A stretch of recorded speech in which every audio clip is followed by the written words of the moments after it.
what doesn't come and go. So thoughts, the nature of thoughts, they come and go. Sensation comes and goes. Feeling, even the most intense feeling, comes and goes. Sounds arise and dissolve. Smells arise and dissolve. Even the most intimate sensation, the most intimate thought about myself, the most private, seemingly private, intimate thought, even that comes and goes. So the question is, can any of this actually define who I am? If all of this comes and goes, what actually defines who I am? What am I made of? Am I made of thoughts? This becomes the investigation. Am I made of thoughts? Well, thoughts seem to come and go. So if I was made of thoughts, if thoughts were my substance, if I was constructed of thoughts, if all I was thoughts, then when thought wasn't there, I wouldn't be there. So who I truly am can't come and go. Who I truly am doesn't come and go. Who I truly am must even be there in deep dreamless sleep. Even in deep dreamless sleep, when there's no story of me, there's no illusion of me. Even in deep dreamless sleep, when there's no thinking.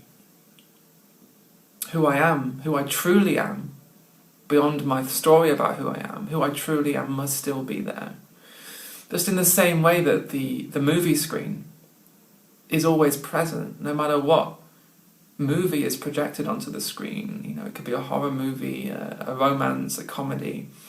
The screen is always present. And even when there's no movie being projected onto the screen is still there. So who you really are is like this ever-present movie screen, which doesn't come and go. It's ever-present, it doesn't come and go. And everyone has a sense of this. Every human being has a sense of this, no matter where they live, what their race, their religion, their colour, their creed, their background, level of education, age, whatever. Every human being, this is common to every human being, this basic sense of being, this basic sense of being, of existing. Every human being can say, I am. And this is actually where language doesn't really cut it. Language doesn't really work, because this sense of being, this sense of existing, it comes before language. It comes before even I can say I am or I am not. Before even that, there's this sense of being. It's common to all human beings, all beings, animals, dinosaurs, all beings. There's this sense of existing, this sense of being, before it becomes being this or being that, before it becomes being human, being animal, before it becomes I am this, I am that, before your name, I am Jeff, I am Mark, I am Julie, I am Susan. It's this sense of being it's ageless. Just look back into your own life. It was there. Even when you were a young child, you were 2 years old, there was this sense of being alive, this sense of being here, no matter where you were. So it doesn't even have a location. Being here. So it's not being here as opposed to being there. There isn't more being in a certain location. It can seem that way, but there isn't more being in a certain location. So it's being here, wherever you are, wherever the surroundings, the scenery in the movie, you could say, that changes. But there's always this basic sense of being here, being present. So that sense of being, it doesn't say I'm 2 years old or 10 years old or 50 years old or 90 years old. It doesn't seem to have an age. Being itself doesn't have an age. That's why, a lot of people that I speak to who are, in their 70s, their 80s, their 90s sometimes, they say to me, it's strange, I don't feel At my core, I don't feel any different to how I felt when I was 20 years old, 10 years old.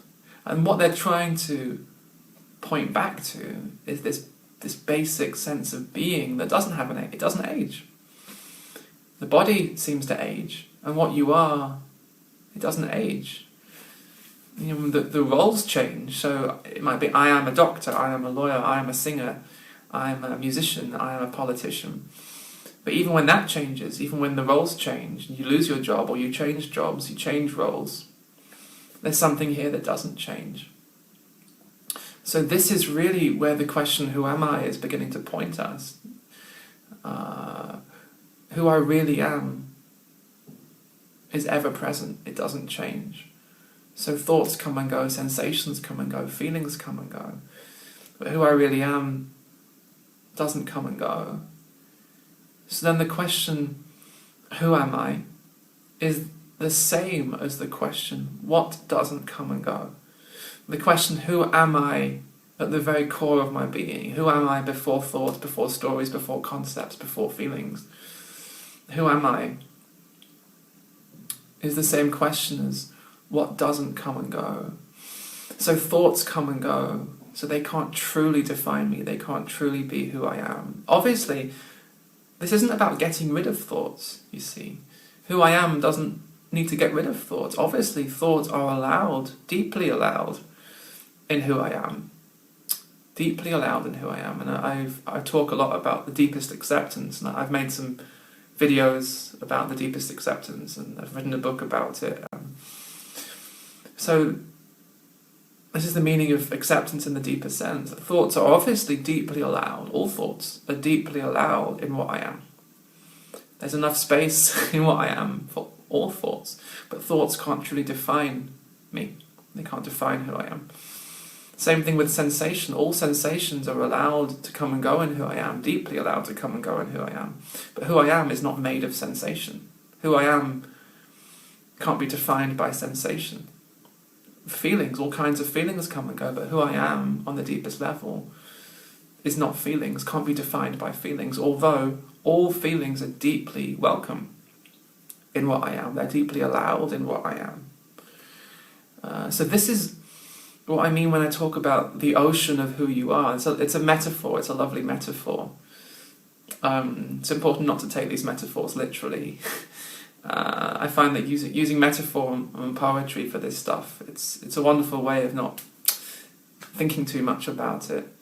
Because thought so desperately wants to work this out. You know, it's trying to resolve this.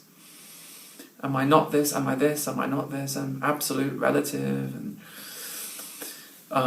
no one, someone, and it gets such paradoxes. It becomes so confused. So this is what I mean when I talk about the ocean of who you are. This ever-present ocean. You know, and we can use all kinds of words. We can use the word consciousness, awareness, presence, being. You could use the word God. All these words have been so misunderstood over the years and misused. Because we go into our concepts of them, but really all these words are beautiful pointers. If we see them as pointers, they're pointing back to this vast, ever-present, boundless capacity that we are, in our essence, this boundless capacity for all of life, this ever-present capacity for thoughts, sensations, feelings. They are all deeply allowed to come and go in who I am. And who I am on that deepest level, who I am is who you are. Who I am as consciousness is who you are as consciousness. And that recognition is love.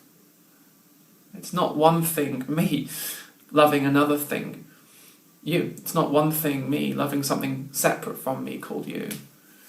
That story is allowed to appear, but actually, you know, knowing myself as this vast, open, really unspeakable mystery is knowing you as that as well, because what I am as the mystery is what you are as the mystery. So there's not two mysteries. There's not two consciousnesses. That's how it seems, that's how it appears. Maybe that it's useful to use language like that, in everyday communication, talk about me and you and my life and your life and my story and your story. That's all allowed as well. That's part of the play, you see. But if we're talking about who am I on the deepest level, who am I really, who am I now, then we're pointing back to we're remembering, where it's a remembering of who you really are. It's not a case of becoming that. It's not a case of I'm going to become the ocean. It's not a case of I'm going to become who I am. It's a case of in a way sinking back into who you've always been. Resting in who you've always been, and remembering who you've always been, what's always been here, what's always been common to every experience.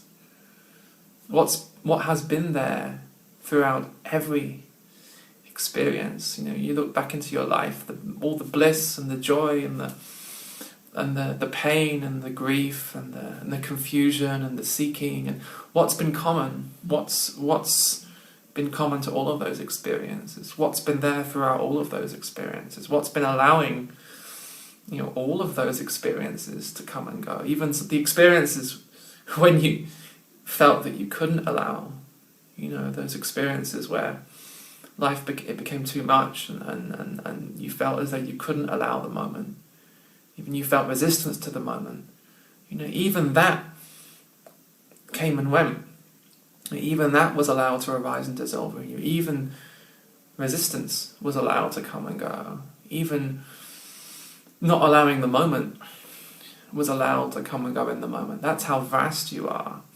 That's how, unconditional you are in your essence. It's not about trying to become an unconditionally loving person. It's not about trying to become who you are. That's really the whole human journey.